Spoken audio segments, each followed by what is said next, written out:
ओम सभी को नमस्ते। ओम का उच्चारण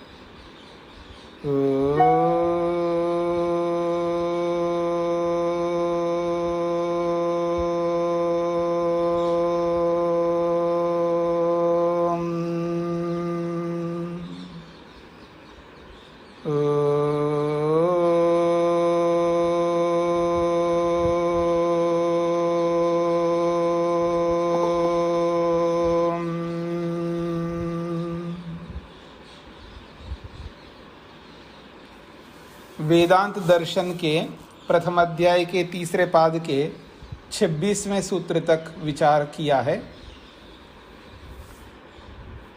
25वें और 26वें सूत्र में ये स्पष्ट किया था कि परमात्मा का दर्शन हृदय में होता है, परंतु केवल हृदय में ही होता हो ऐसी बात नहीं है। हृदय से भिन्न स्थलों में भी, शरीर के अलग अलग अंगों में भी परमात्मा का दर्शन हो सकता है। और पीछे अनेक सूत्रों में स्पष्ट करते हुए आए थे कि ब्रह्म परमात्मा हृदय में रहता है, हृदय देश है, दहर नाम है उनका, बहुत छोटे से स्थान में रहते हैं। तो इन सारी बातों को ध्यान में रख कर के प्रश्नकर्ता एक प्रश्न कर रहा है कि हृदय से अलग स्थान में यदि परमात्मा का दर्शन हो जाए तो भेद आएगा, उपासना में भेद आ जाएगा, ऐसा प्रश्नकर्ता का प्रश्न है। स्थान भेद से उपासना में भी भेद हो जाएगा, ऐसा उसका अभिप्राय है। इसी बात को लेकर के 27वें सूत्र में स्पष्ट कर रहे हैं, विरोधः कर्मणि इति चेत न अनेक प्रतिपत्तेः दर्शनात्।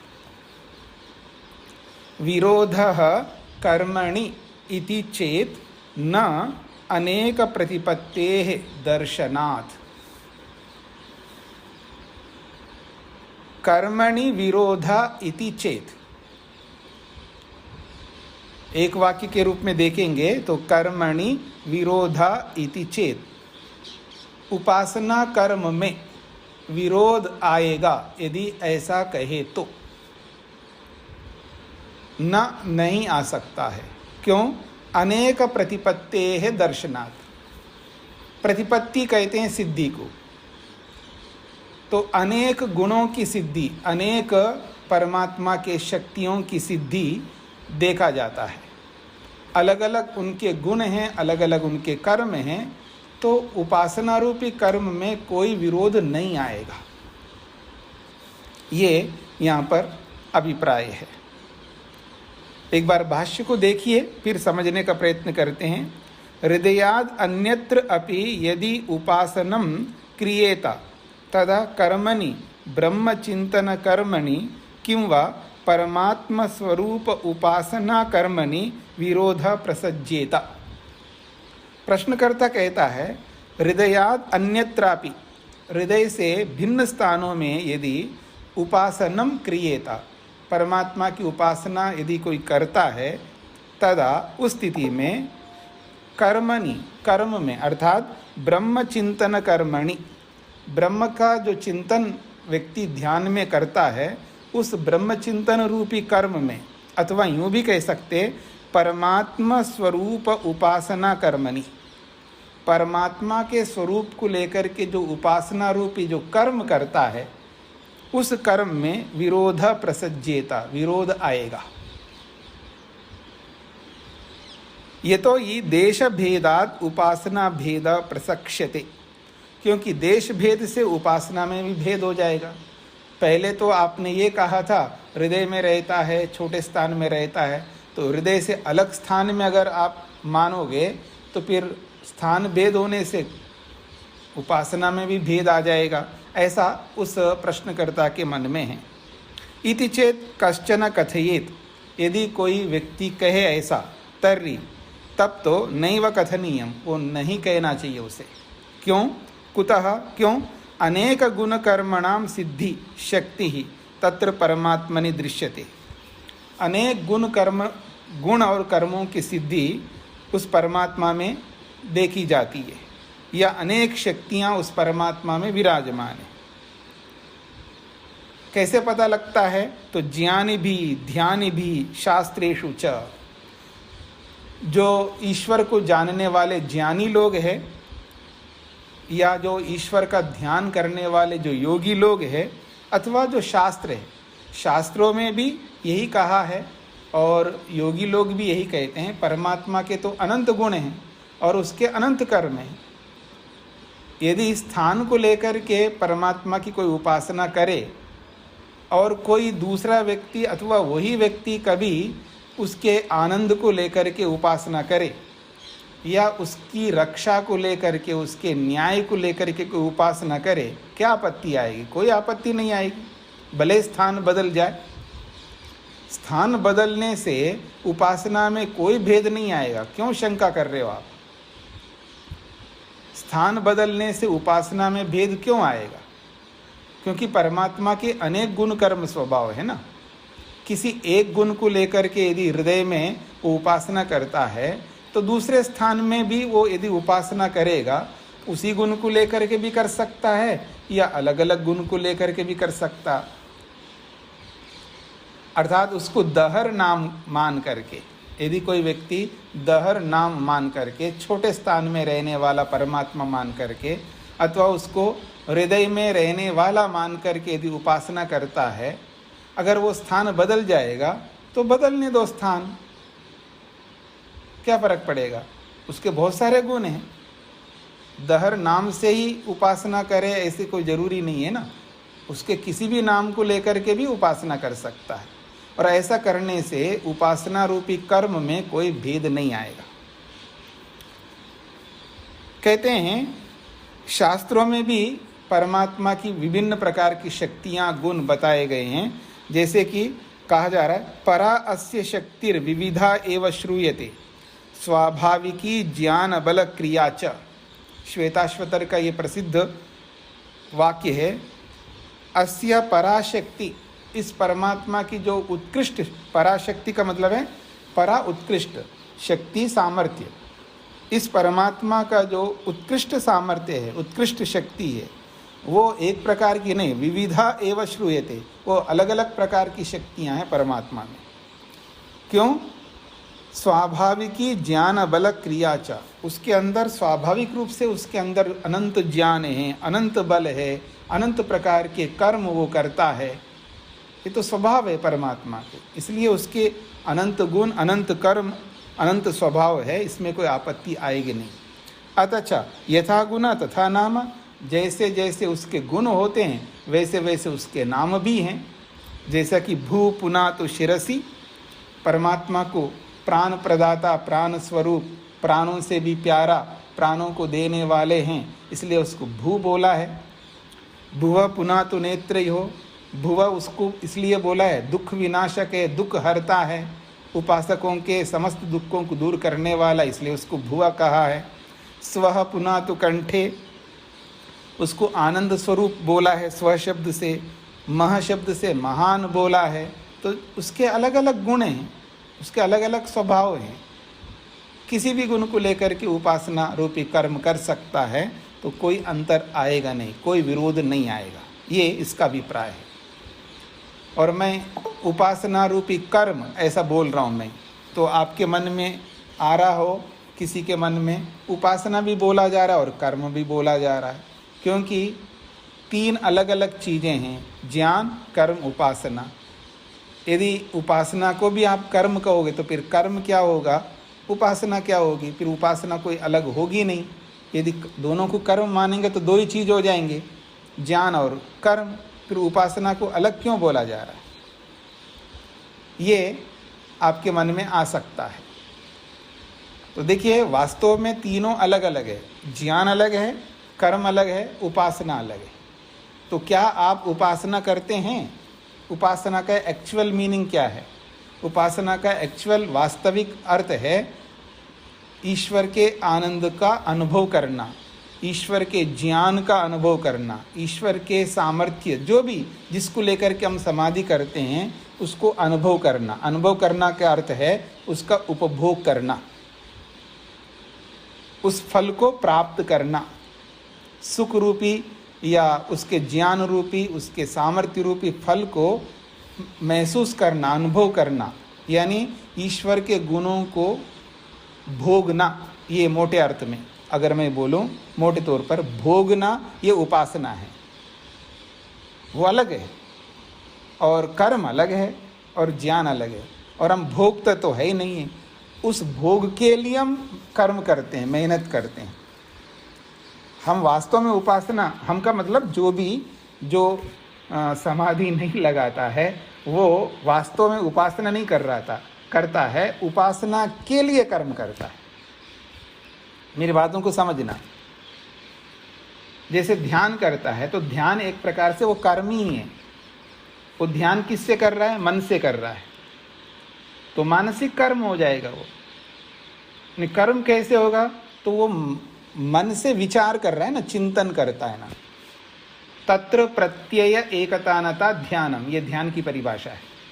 तत्र प्रत्यय एकतानता ध्यानम, ईश्वर के किसी भी गुण को सम्मुख रख करके उसके ज्ञान को बार बार चिंतन करना, बार बार उसको सामने लाना, बार बार उसी को रिपीट करना, उसके गुण को, किसी भी गुण को हमने मन में लाया है उसी गुण के अंदर बार बार रहना, अपने मन से उसी गुण का चिंतन करना।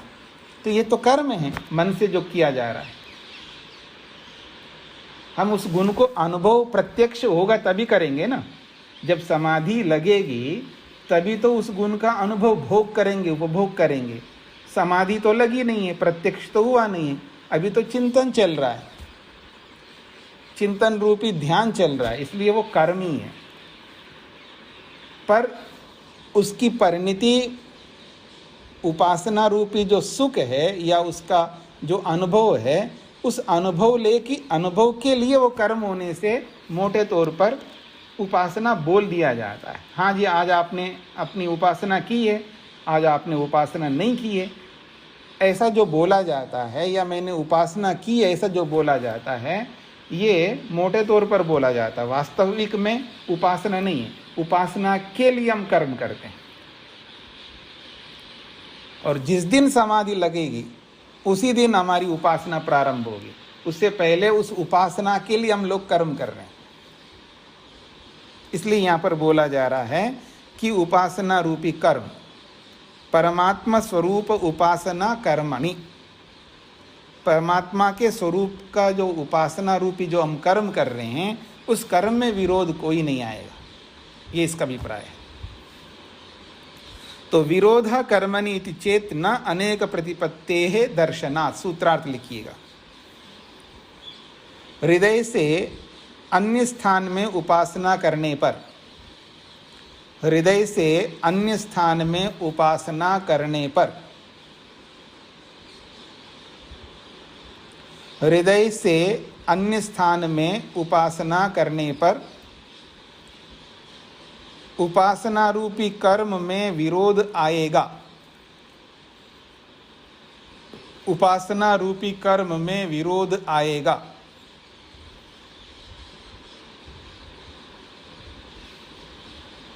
उपासना रूपी कर्म में विरोध आएगा, अर्थात स्थान भेद से उपासना भेद का प्रसंग आएगा। अर्थात स्थान भेद से उपासना भेद का प्रसंग आएगा। अर्थात स्थान भेद से उपासना भेद का प्रसंग आएगा। यदि ऐसा कोई कहे तो, यदि ऐसा कोई कहे तो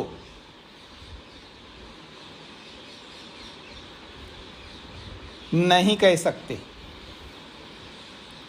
यदि ऐसा कोई कहे तो नहीं कह सकते, क्योंकि ब्रह्म के अनेक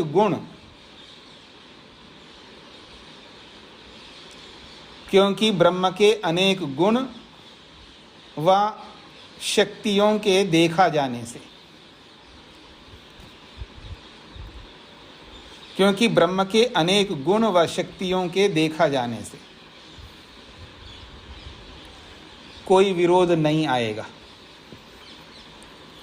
कोई विरोध नहीं आएगा।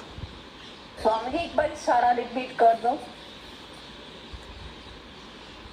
जी, हृदय से अन्य स्थान में उपासना करने पर, हृदय से अन्य स्थान में उपासना करने पर उपासना रूपी कर्म में विरोध आएगा।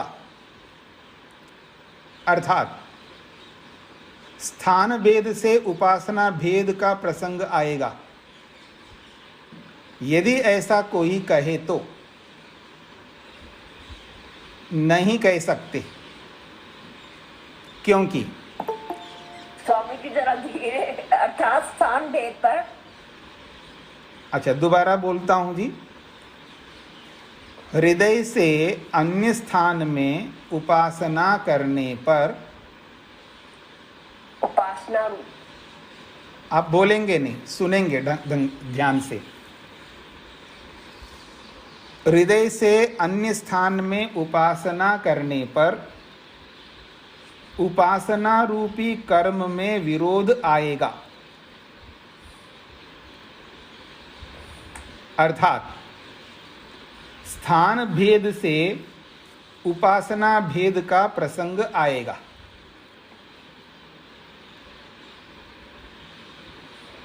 स्थान भेद से उपासना भेद का प्रसंग आएगा। यदि ऐसा कोई कहे तो नहीं कह सकते, क्योंकि ब्रह्म के अनेक गुण व शक्तियों के देखा जाने से, क्योंकि ब्रह्म के अनेक गुण व शक्तियों के देखा जाने से कोई विरोध नहीं आएगा।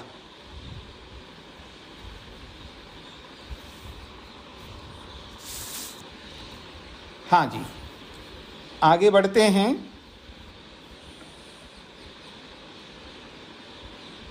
अच्छा, मान लेते हैं उपासना में कोई भेद नहीं आएगा, लेकिन शब्द में भेद आ सकता है, वेद में भेद आ सकता है। यदि ऐसा कोई कहे तो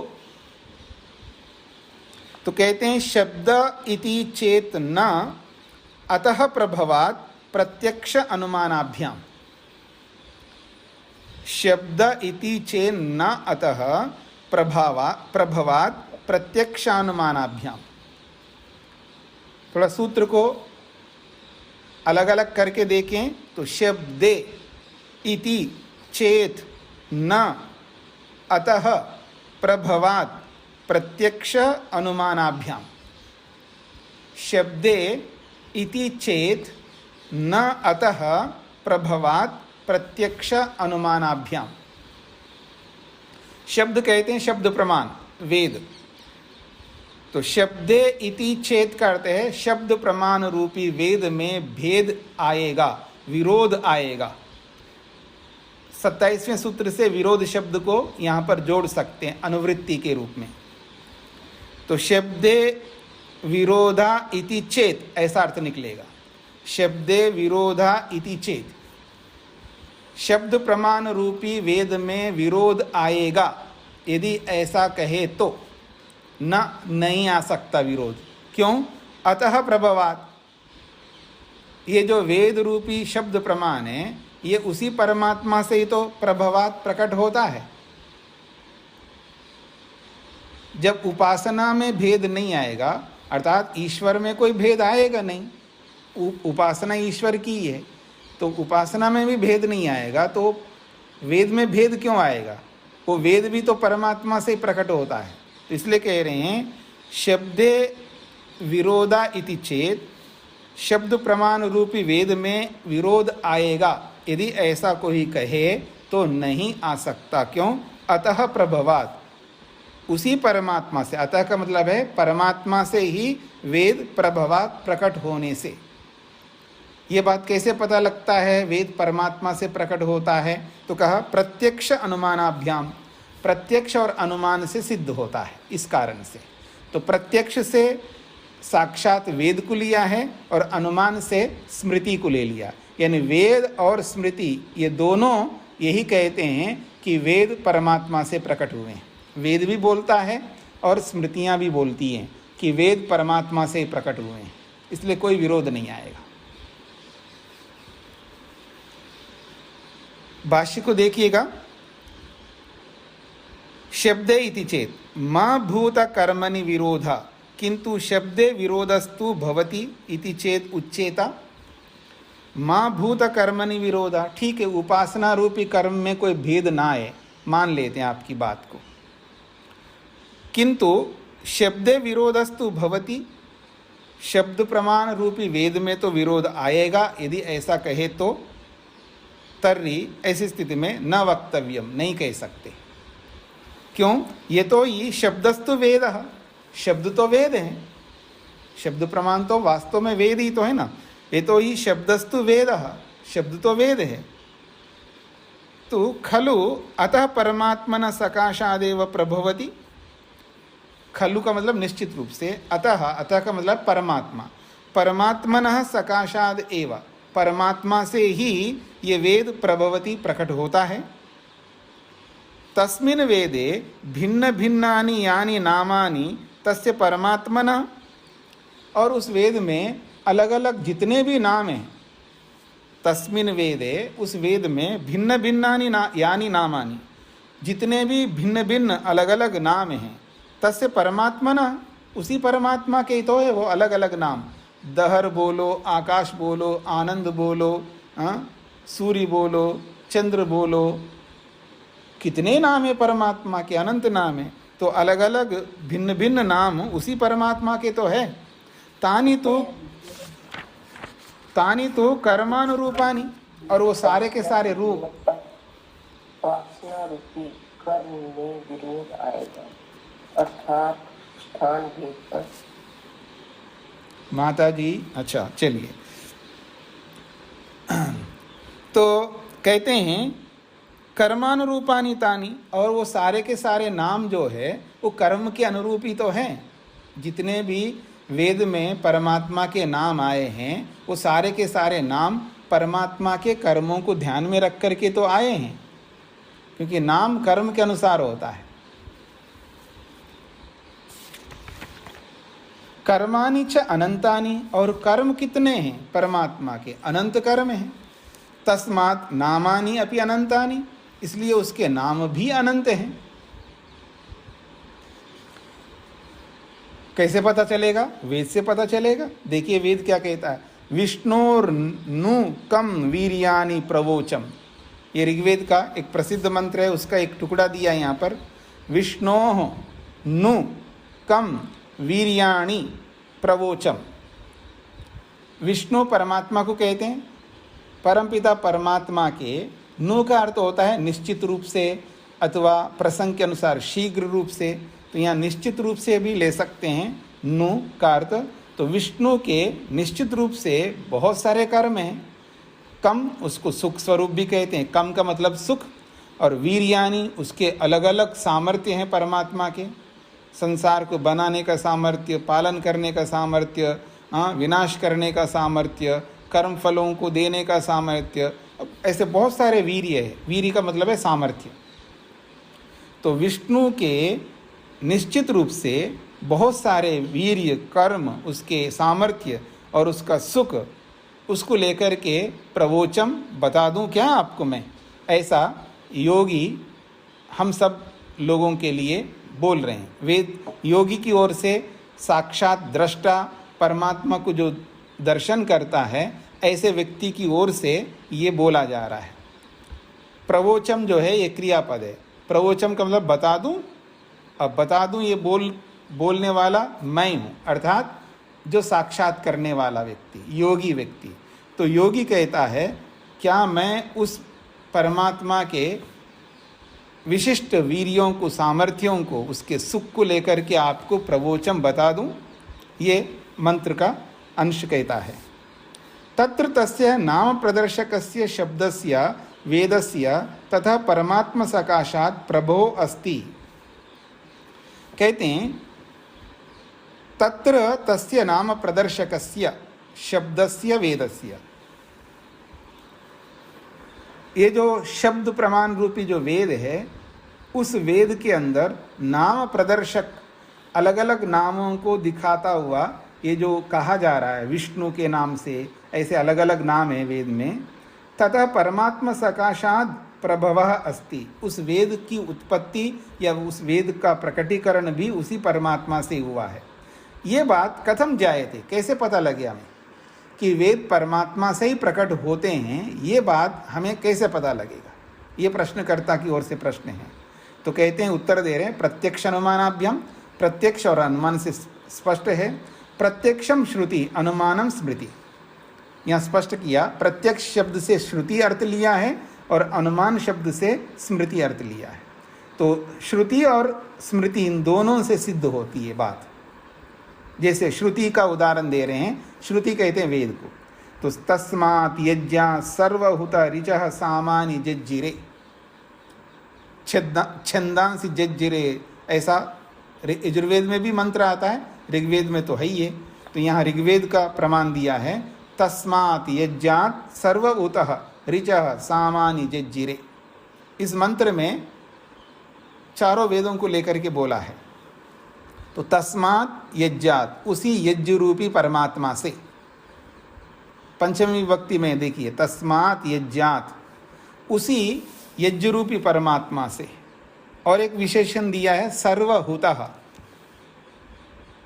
सब कुछ जिसके लिए त्याग किया जाता है, सर्वस्व त्याग किया जाता है। सर्वहुत का मतलब है सर्वम हूयते, सर्वम समर्प्यते, यस्मै सह सर्वहुता, ये परमात्मा का विशेषण है, जिसके लिए सब कुछ समर्पित किया जाता है, सब कुछ त्याग किया जाता है। आज हम लोग बिल्कुल त्याग नहीं करते, हम चिपके रहते हैं एक प्रकार से। जैसे आपने सुना होगा ना बंदरी का नाम, जो बंदरी जो है बहुत मोहग्रस्त होता है, मोह के लिए बंदरी का प्रमाण दिया जाता है व्यवहार में। उसका बच्चा मर जाता है और उस मरे हुए बच्चे को लेकर के वो घूमती रहती है बंदरी। आपने कभी देखा हो, नहीं देखा हो तो जंगलों में जा कर के देखना चाहिए। तो मरी हुए बच्चे को लेकर के घूम रही है, दुर्गंध आ रही है, ओ बच्चा तो मरा हुआ है, लेकिन उसको बेहद प्यार है उस बच्चे से, वो छोड़ती ही नहीं बंदरी। फिर वो धीरे धीरे धीरे सूख करके सारी चमड़ी सूख जा रही है, वो हुड़ गया, सब हड्डियाँ निकल के आ गई, फिर भी उसको वो छोड़ती नहीं है। इतना बेहद प्यार क्या है, ये अटैचमेंट है व्यक्ति का। हम छोड़ते नहीं हैं चीज़ों को। जब मर जाते हैं तब तो अपने आप छूट जाते, वो अलग बात है, लेकिन मरने से पहले हम छोड़ते नहीं हैं। सारे शास्त्र पढ़ेंगे, लेकिन शास्त्र पढ़ करके भी शास्त्र के अनुरूप चल नहीं सकते। सांख्य दर्शनकार ने एक बहुत अच्छी बात कही है, प्रसंग ऐसा ही है यहाँ पर। तो सांख्य दर्शनकार कहते हैं, एक बाज पक्षी होती है, ईगल जिसको आप बोलते हैं, या ईगल भी ना बोलिए, जो भी बोलते होंगे बाज पक्षी को, ईगल तो गिद्ध को भी बोलते हैं। तो बाज पक्षी उड़ती हुई जा रही है आकाश में, उसके मुंह के अंदर टुकड़ा है मांस का। अब स्वाभाविक रूप है, पशुओं में एक स्वभाव रहता है, वो हम लोगों की तरह संग्रह नहीं करते, कुछ तो करते हैं संग्रह, लेकिन कुछ ऐसे हैं, अधिकांश जो है संग्रह नहीं करते, खा पी करके समाप्त करते हैं। और वो मुंह में मांस का टुकड़ा लेके जा रही है, इसका मतलब है पेट भरा हुआ है उसका, नहीं तो पकड़ के क्यों ले जाएगी वो। अब गिद्धों ने देख लिया उस बाज को, और गिद्ध तो गिद्ध है, आप समझते हैं, वो भूखी हैं और आकाश में मंडराती रहती हैं, बहुत ऊंची उड़ान करती है, पता नहीं इतनी ऊंचे स्थान से भी वो देख लेते हैं ज़मीन पर, जहाँ कहीं भी शिकार हो। और वो बाज को देख लिया तो उसके मुंह में मांस का टुकड़ा है। अब वो सारी गिद्ध जो है उस बाज के पीछे दौड़ने लगी। और बाज तो बाज है, वो बहुत तेज़ी से भागती है। और वो बस जैसे आप चेजिंग करते हो ना, कई बार गाड़ी चलाते हैं आप, कोई ओवरटेक करके जाता है तो आपके अंदर कभी अहंकार आ गए तो आप भी जो है उसको दिखाने के लिए, आप भी ओवरटेक करने के लिए आप उसके पीछे चेजिंग करते रहते हैं। तो ऐसे जैसे मनुष्य करते हैं वैसे पशु भी, और दौड़ते था। अब बाज ने भी भांप लिया है, वो भी दौड़ती जा रही है, उड़ती जा रही है। अब वो उसने घेर लिया। गिद्ध तो बहुत तेज़ी से घेर लेती हैं। अब वो भले आदमी, अब इतने लोगों ने आपको घेर लिया है, छोड़ दो ना उसको, मांस के टुकड़े। नहीं, वो छोड़ती नहीं है, जैसे हम नहीं छोड़ते हैं। अब क्या होगा, मांस का टुकड़ा भी जाएगा और मर भी जाएंगे, दोनों हो जाएंगे। वो मार भी डालेंगे और मांस का टुकड़ा भी ले लेंगे। और बुद्धिमत्ता ये है कि मार खाने से अच्छा ये है कि मांस का टुकड़ा नीचे छोड़ दो, और छोड़ते ही वो मांस का टुकड़ा नीचे की ओर जाएगी या जाएगा तो वो गिद्ध सारे नीचे की ओर जाएंगे, वो तो बच जाएगी। लेकिन वो खुद भी मर गया और मांस का टुकड़ा भी गया। यही हालत हमारी होती है। तो इसलिए सांख्य दर्शनकार ने कहा, त्याग वियोगाभ्याम सुख दुखी शेनवत, ऐसा एक छोटा सा सूत्र बनाया उन्होंने। त्याग वियोगाभ्याम, कोई सुखी होना चाहता है तो त्याग करें, और नहीं तो वियोग होगा तो दुखी होगा। त्याग और वियोग दोनों जबरदस्त शब्द हैं। त्याग जो है अपनी इच्छा से होता है, और वियोग जो है न चाहते हुए होता है, जबरदस्ती होता है वियोग, छीना जाता है जब हमारे से, अथवा अपने आप छूट जाता है, मजबूरन हमको छोड़ना पड़ता है। कोई छीनता है, अब बलशाली आदमी कमज़ोर आदमी से छीनता है तो छीन करके ले जाएगा, हमें छोड़ना पड़ता है। वहाँ पर वियोग होता है, वहाँ पर वियोग से दुख होता है और त्याग से सुख होता है। तो त्याग वियोगाभ्याम सुख दुखी शेनवत, बाज पक्षी के समान। त्याग कर दो तो सुखी हो जाओगे, और वियोग हो जाएगा तो दुखी हो जाओगे। ये वहाँ पर प्रसंग आया। और यहाँ पर तस्माद यज्ञात सर्वउता को लेकर के मैं आपके सामने रख रहा था कि सर्वम हूयते, उस परमात्मा के लिए व्यक्ति सब कुछ त्याग कर देता है। इसको कहते हैं ईश्वर प्रणिधान योग की भाषा में। और यजुर्वेद में आप एक मंत्र पढ़ेंगे, वहाँ पर मंत्र में सब कुछ त्याग करने के लिए बात, यज्ञेन कल्पन्ताम आयुर्यज्ञेन कल्पन्ताम मनो यज्ञेन कल्पन्ताम प्राणो यज्ञेन कल्पन्ताम सामा यज्ञेन कल्पन्ताम, ऐसे सब कुछ गिना दिया उस मंत्र में। बहुत बड़ा मंत्र है वो। यजुर्वेद के मंत्र जो है बड़े बड़े होते हैं गद्य के रूप में। उसमें अंत में कहा आत्मा यज्ञेन कल्पन्तम, अपने आप को भी त्याग कर दो परमात्मा के लिए। अपने आप को त्याग करना मतलब अपने आप को समर्पित कर दो। जैसे याज्ञवल्क्य के सम्मुख राजा, याद आ रहा है आपको कौन से राजा है? राजा जनक। राजा जनक ने सब कुछ त्याग कर दिया था जब उसको समझ में आ गया था। तो इसलिए यहाँ पर कहा सर्वभूतः, परमात्मा को जो व्यक्ति सब कुछ त्याग कर देता है। आदमी त्याग को नहीं समझता है। त्याग क्या है, उसको ऐसा लगता है मैं त्याग करूंगा तो सब मेरे से छूट जाएगा। अरे भगवान आकर के लेके नहीं जाएगा, याद रखना, सब कुछ आपके पास ही रहेगा। हाँ, बस केवल मेंटलिटी है, यानी मानसिकता है, केवल अपने विचारों को बदलना होता है। सिक्के के जिस पहलू पर हम बैठे हुए हैं दूसरे पहलू पे जाना है, बस और कुछ नहीं। सिक्का वहीं का वहीं है, केवल विचार ही बदलना है। वो विचार ही नहीं बदल पा रहा है आदमी। कितना आसान है, मतलब सारी संपत्ति आपके पास रहेगी, परमात्मा के लेके नहीं जाएगा। रहेगा आपके पास, संपत्ति रहेगी आपके पास, पर अपना नहीं मानना। बड़ा सरल है, लेकिन ये नहीं करता आदमी, अपना ही मानता है वो। नहीं जी मैं तो सब कुछ भगवान का मानता हूँ, ये मेरे को सुनाने के लिए मत बोलना। हाँ जी ये बेटा किसका है? ये तो आपका ही है।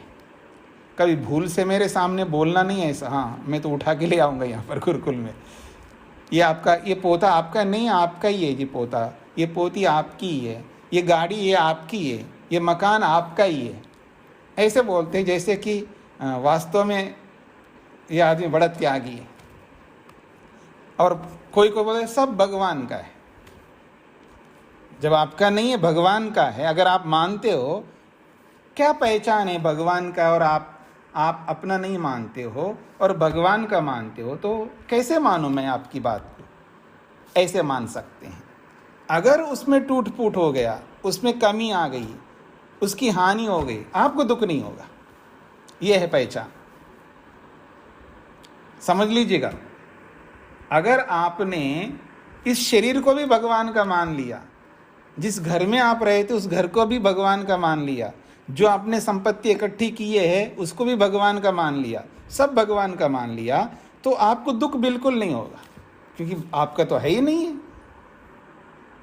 उसको संभालने की बात नहीं चल रही है। संभालो जो संभालना है, टूट फूट को ठीक करो। हाँ शरीर में कोई रोग आया तो उसको भी ठीक कर लो, कोई डैमेज हो गया तो उसको भी ठीक कर लो, उपाय अपना लो। जो कुछ भी करना, सुरक्षा करना आपका दायित्व है, क्योंकि आपके पास है। मालिक तो भगवान है, लेकिन आप किराएदार है, याद रखना। तो उस किराएदार होने के नाते उसको ठीक रखना आपका कर्तव्य है, अपना नहीं मानना है। अगर उसमें टूट फूट हो जाए ना, तो मालिक को बोलना है आपको, ये ठीक कर दो। जैसे किराएदार मकान में रहता है ना, कुछ हो गया तो मालिक को बोलता है। तो इसलिए उसको ठीक करना, करवाना, जो भी उसकी सुरक्षा करना हमारा दायित्व है, लेकिन उसका मालिक अपना आपको नहीं मानना। और जो मानेगा वो दुखी होता है। और जब दूसरे को मालिक मानता है तो उसको दुख क्या को होगा? तो मेरा तो है ही नहीं है, ठीक है टूट फूट गया, मैं क्या कर सकता हूँ?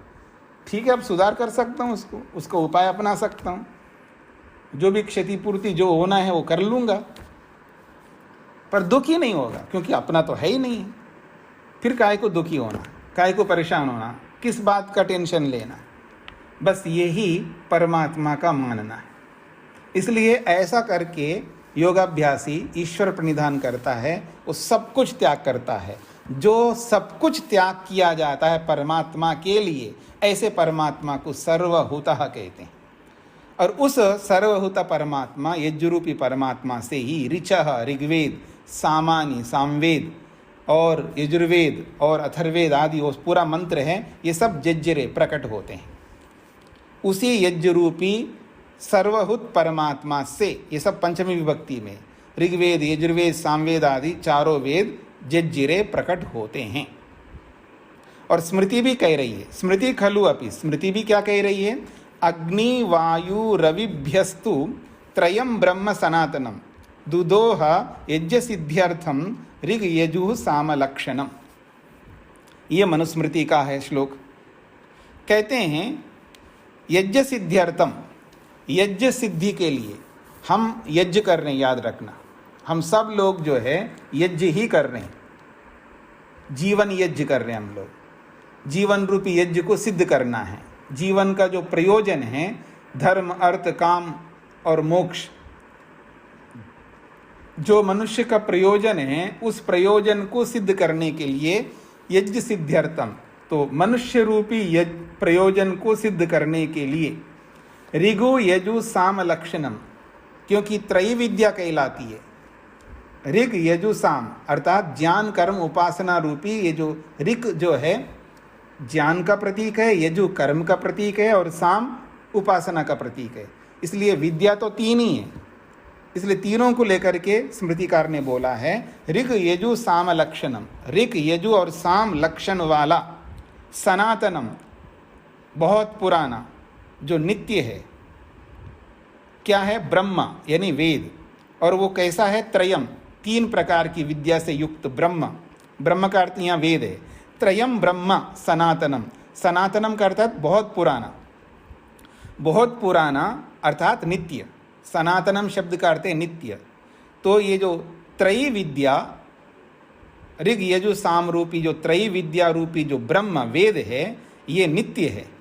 तो ऐसा नित्य त्रयी विद्या युक्त ये जो वेद है, जो कि ऋग यजु साम लक्षण वाला ये है वेद, ऐसे वेद को अग्नि वायु रवि इन तीनों से दुदोह प्रकट कराया परमात्मा ने। दुदोह का मतलब है प्रकट किया है। परमात्मा ने इन ऋषियों के माध्यम से अग्नि वायु रवि, क्योंकि विद्या 3 प्रकार की है ना, इसलिए 3 नाम ही दिए यहाँ पर। तो अग्नि वायु रवि इन तीनों से जो नित्य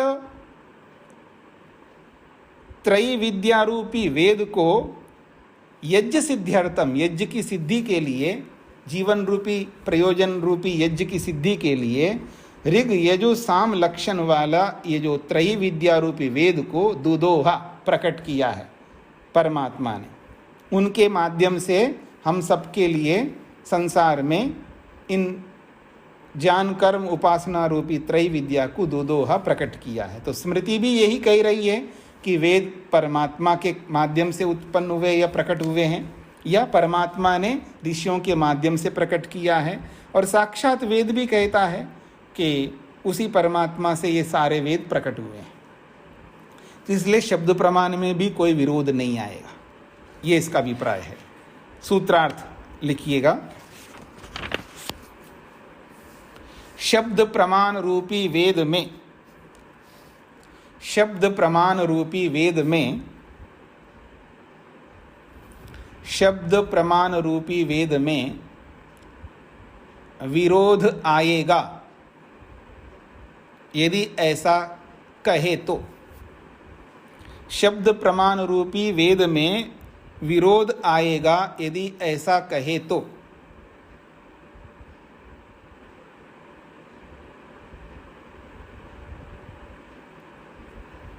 नहीं कह सकते,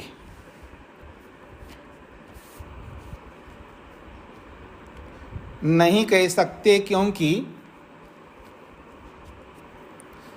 क्योंकि वेद ब्रह्म से प्रकट होता है,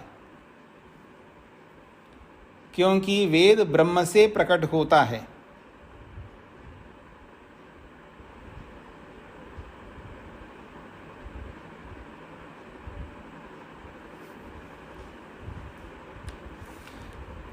क्योंकि वेद ब्रह्म से प्रकट होता है, यह बात स्वयं वेद और स्मृति के माध्यम से कहा गया होने से, यह बात स्वयं वेद और स्मृति के माध्यम से कहा गया होने से।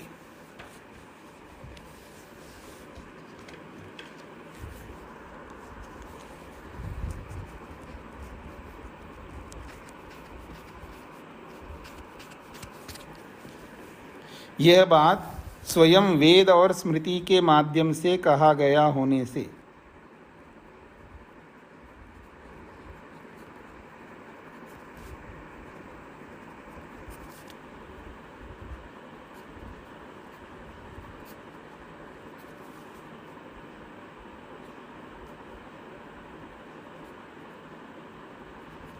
हाँ जी, शब्द प्रमाण रूपी वेद में विरोध आएगा यदि ऐसा कोई कहे तो। नहीं कह सकते क्योंकि वेद ब्रह्म से प्रकट होता है, यह बात स्वयं वेद और स्मृति के माध्यम से कहा गया होने से।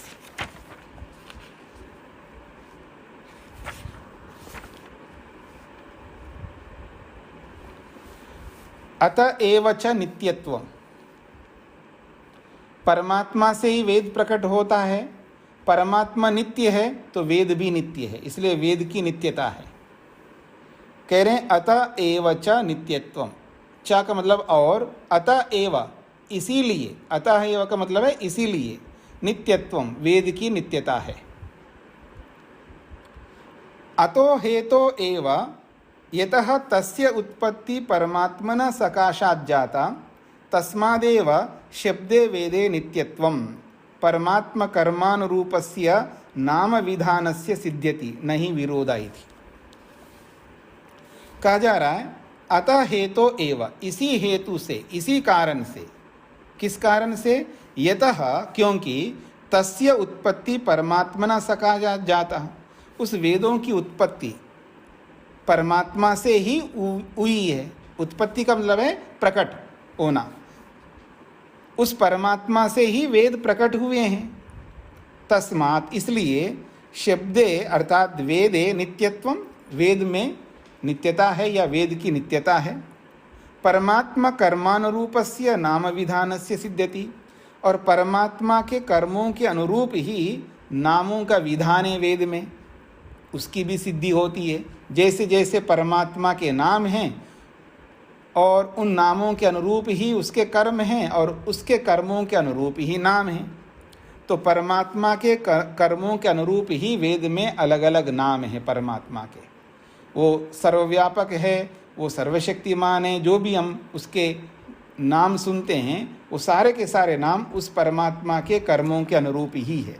इसलिए कोई विरोध नहीं आएगा, आप उपासना किसी भी स्थान से करो, वो सारे कर्म उसी परमात्मा के हैं और वो सारे नाम उसी परमात्मा के हैं। आप दहर नाम से करो उपासना, या आप सर्वरक्षक नाम से करो, या परमात्मा के किसी भी गुण को लेकर के आप उपासना करो, विरोध कुछ नहीं आएगा, क्योंकि वो सारे के सारे गुण परमात्मा के ही हैं। ये इसका अभिप्राय है। सूत्र का अर्थ लिखिएगा।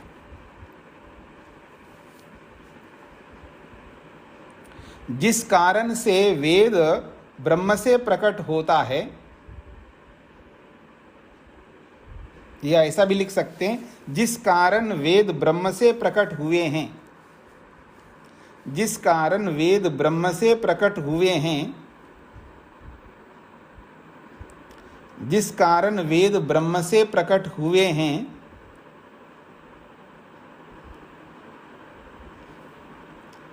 उसी कारण वेद नित्य हैं।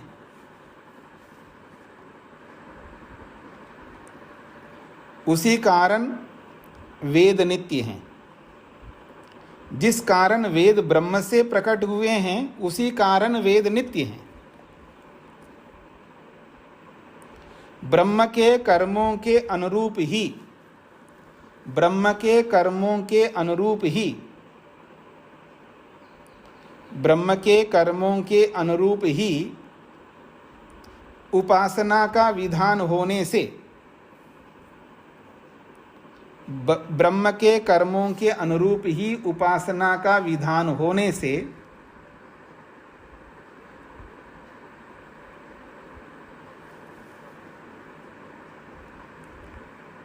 ब्रह्म के कर्मों के अनुरूप ही उपासना का विधान होने से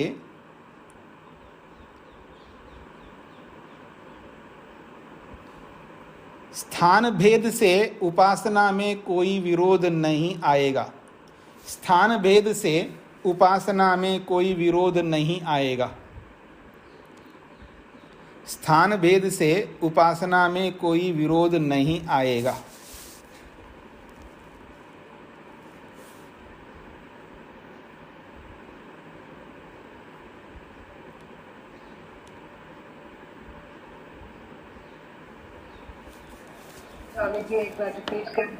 जी, जिस कारण वेद ब्रह्म से प्रकट हुए हैं, जिस कारण वेद ब्रह्म से प्रकट हुए हैं, उसी कारण वेद नित्य हैं। ब्रह्म के कर्मों के अनुरूप ही उपासना का विधान होने से, ब्रह्म के कर्मों के अनुरूप ही उपासना का विधान होने से स्थान भेद से उपासना में कोई विरोध नहीं आएगा।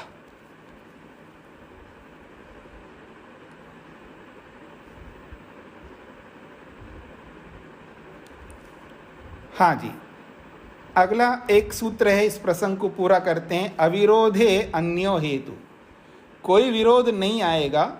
इसमें एक दूसरा हेतु दिया जा रहा है। समान नाम रूपत्वाच्च आवृत्तौ अपि अविरोधो दर्शनात् स्मृतेश्च। समान नाम रूपत्वात् च आवृत्तौ अपि अविरोधः दर्शनात् स्मृतेः च, ऐसा सूत्र है। समान नाम रूपत्वात्, जब प्रलय हो जाएगा, फिर वापस जब संसार बनेगा, फिर वेद आएंगे, तो समान नाम रहेंगे। पूर्व सृष्टि में जैसे नाम होंगे, इस सृष्टि में भी वैसे ही नाम होंगे। पूर्व सृष्टि में जैसा रूप होगा, सूर्य का, चंद्र का, नक्षत्रों का और पृथ्वी, जल, अग्नि आदि का, अलग अलग पहाड़, वृक्ष, वनस्पतियों का, वैसा ही रूप नई सृष्टि में भी हो जाएगा। तो समान नाम और समान रूप होने से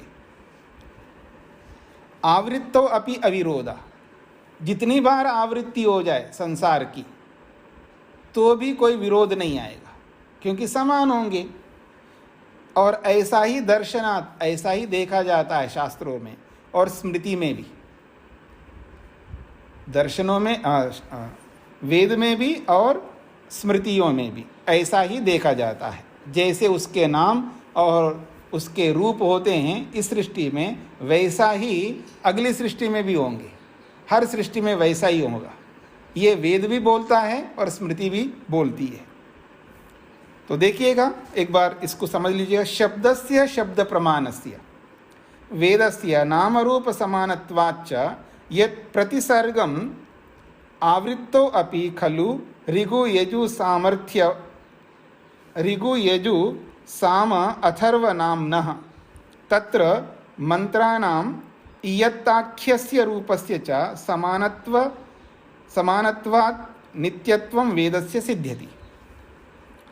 शब्द का अर्थ है शब्द प्रमाण। तो शब्दस्य शब्द प्रमाण के अर्थात वेद के अंदर जो भी नाम है, जो भी उसके रूप है, वो समान होते हैं। हर बार वेद आएंगे, हर बार वही नाम, वैसे ही उसके स्वरूप होंगे।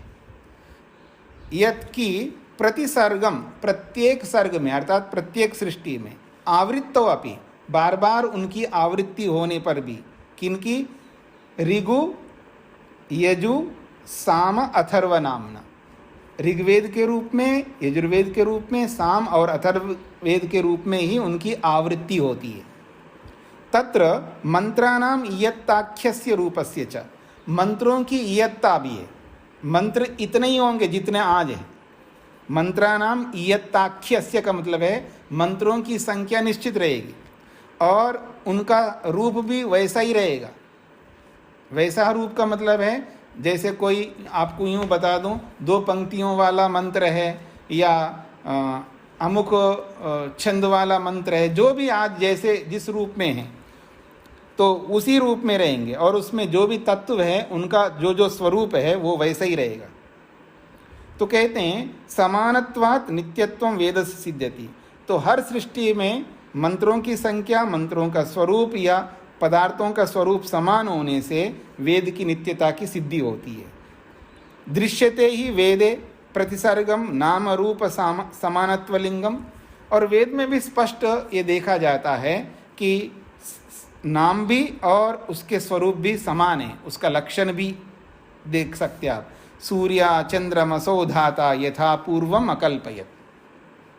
सूर्य और चंद्रमा को धाता, धारण करने वाले परमात्मा ने सूर्य और चंद्रमा को यथा पूर्वम अकल्पयत, जैसे पूर्व सृष्टि में सूर्य चंद्र को बनाया, वैसा ही इस सृष्टि में भी वैसा ही सूर्य चंद्र को अकल्पयत, उत्पन्न किया है। यथा पूर्वम का मतलब है पूर्व सृष्टि की भांति इस सृष्टि में सूर्य और चंद्रमा को धारण करने वाला विधाता परमात्मा ने अकल्पयत, उत्पन्न किया। स्मृतो अपि उच्यते, स्मृति में भी ये बात कही जाती है। अनादि निधना नित्या वागुक्ता या स्वयं भुवा आदो वेदमयी दिव्या यतः सर्वा प्रवृत्तया। ये महाभारत का श्लोक उन्होंने दिया है। कहते हैं अनादि निधना नित्या या वागुक्ता स्वयं भुवा, स्वयंभू परमात्मा ने या वाग उक्ता, जो वेद रूपी वाणी को कहा है, और वो कैसा है, वो वाणी कैसी है, अनादि निधना नित्या, ना तो उसकी आदि है ना उसका अंत है, इसलिए वो नित्य है। अनादि निधना का अर्थ है आदि और अंत रहित। वेद का ना आदि है और ना अंत है। आदि का मतलब है पहली बार वेद कब उत्पन्न हुआ है जी, या पहली बार कब वेद प्रकट हुआ है जी, ये पहली बार कुछ नहीं है। और अंतिम बार कब तक कब अंत होगा, इसका अंतम भी नहीं है। वेद भी नित्य है, हाँ, सदा से चला आ रहा है। जैसे सृष्टि भी अनादि है, सृष्टि भी प्रवाह से अनादि है, तो ऐसे वेद भी प्रवाह से अनादि है, प्रारंभ नहीं है अंत भी नहीं है। इसलिए कहा अनादि निधना नित्या, न आदि और न अंत से रहित जो नित्य, जो वेद रूपी वाणी है, इसको स्वयंभुवा उक्ता, स्वयंभू परमपिता परमात्मा ने ऋषियों के माध्यम से कही है। इसलिए आदो, सृष्टि के आदि में वेदमयी दिव्या, वेदमयी जो वेद स्वरूप जो दिव्य वाणी है, उसको उन्होंने प्रकट किया है। यतः सर्वा प्रवृत्तियाँ, उसी वेद के माध्यम से सारी प्रवृत्तियाँ यहाँ पर चल पड़ी है। आज जो हम प्रवृत्तियाँ करते हैं उसी वेद के अनुरूप करते हैं। हम अपने प्रयोजन को सिद्ध करने की प्रवृत्ति करते हैं, अपवर्ग को प्राप्त करने के लिए, अभ्युदय को प्राप्त करने के लिए जो भी प्रवृत्ति करते हैं, जो भी कर्म करते हैं, उचित के रूप में जितने भी कर्म करते हैं या अनुचित के रूप में भी जो भी कर्म करते हैं, वो सब वेद में हैं। अर्थात अनुचित करोगे तो ऐसा दंड मिलेगा, उचित करोगे तो ऐसा फल मिलेगा, वो सब वेद में विधि विधान दिए हैं। तो स्मृति भी यही कह रही है कि वेद नित्य हैं और उसी स्वयंभू परमपिता परमात्मा से ही प्रकट हुए हैं। और साक्षात वेद भी कहता है कि समान रूप है, उसमें समान नाम है। ये सब इससे पता लगता है वेद हमेशा उसी रूप में रहेंगे जैसे आज होंगे। इससे भी पता लगता है आप या हम कोई भी परमात्मा की उपासना करेंगे तो वेद के माध्यम से उसके अलग अलग गुणों को लेकर के हम उपासना कर सकते हैं। सूत्रार्थ आप लिखिएगा। प्रलय के बाद फिर जगत की आवृत्ति में, प्रलय के बाद फिर जगत की आवृत्ति में, प्रलय के बाद फिर जगत की आवृत्ति में वेद और जगत के समान नाम,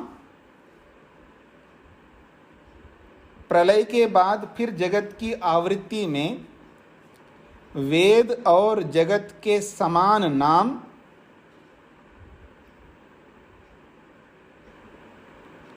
वेद और जगत के समान नाम व समान रूप होने से, वेद और जगत के समान नाम व समान रूप होने से कोई विरोध नहीं आता, कोई विरोध नहीं आता।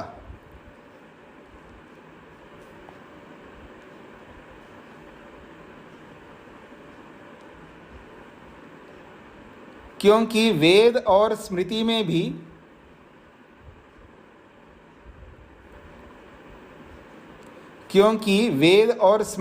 भी समान नाम व समान रूप देखा जाने से, क्योंकि वेद और स्मृति में भी समान नाम व समान रूप देखा जाने से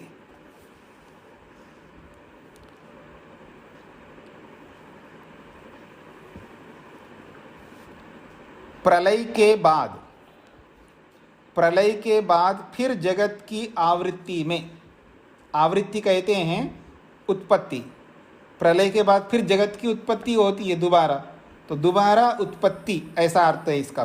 प्रलय के बाद फिर जगत की आवृत्ति में वेद और जगत के समान नाम व समान रूप होने से कोई विरोध नहीं आता, क्योंकि वेद और स्मृति में भी समान नाम व समान रूप देखा जाने से। यानी जगत में और वेद में वही नाम है। जैसे वेद में नाम है वैसे जगत में है, और जगत के जैसे नाम है वैसे वेद में है। तो दोनों में बराबर ही है, दोनों एक जैसा ही बता रहे हैं। हर बार ऐसा ही जगत बनेगा जिस स्वरूप में आज जगत है, और वेद आज जैसे हैं वैसे ही रहेंगे, इसमें कोई परिवर्तन चेंजेस नहीं होगा। इसलिए वेद कहता है यथा पूर्वम अकल्पयत, जैसे पहले बनाया था परमात्मा ने वैसा आज भी बनाया और भविष्य में भी ऐसा बनाएगा। हम ही भगवान से अच्छे हम लोग हैं, हम तो बदलते रहते हैं, मॉडर्नाइज होते रहते हैं, हम लोग अपडेट करते रहते हैं। भगवान तो बिल्कुल अपडेट ही नहीं करता, एक जैसा पुराना ढांचा लेके जा रहे हैं। ऐसा कोई सोच सकता है? याद रखना, बदलता वही है जो कम जानकार होता है, अल्पज्ञ ही बदलता है। जिसका ज्ञान बढ़ता जाता है इसलिए वो बदलता रहता है। परिवर्तन इसका सीधा अर्थ है ज्ञान के साथ जुड़ा रहता है। चेंज, बदलाव, जो आज हम इतने बदलाव कर चुके हैं ना, इसके पीछे हमारा ज्ञान कारण है। हमारा ज्ञान बढ़ता गया इसलिए हम बदलाव भी बढ़ाते गए। परमात्मा जो है बदलता क्यों नहीं है? क्योंकि उसके ज्ञान में बदलाव नहीं होता, उसका ज्ञान परिपूर्ण है, उसके ज्ञान में कोई परिवर्तन नहीं होता, क्योंकि वो पूर्ण ज्ञान है। अपूर्ण व्यक्ति ही बदलता है, याद रखना। परमात्मा पूर्ण है और हम अपूर्ण हैं, इसलिए हमको बदलना पड़ता है। हम पूर्णता की ओर जाने के लिए बदलते हैं। आज जो भी हमारे पास में ज्ञान विज्ञान है इसको हम बदलेंगे, क्योंकि पूरा नहीं हमारे पास में। जिस दिन पूरा होगा तब बदलने की आवश्यकता नहीं पड़ती। और परमात्मा के पास पूर्ण ज्ञान है, क्योंकि वो बदलेगा ही नहीं, इसलिए वो यथा पूर्वम अकल्पयत, हमेशा एक जैसा बनाता है।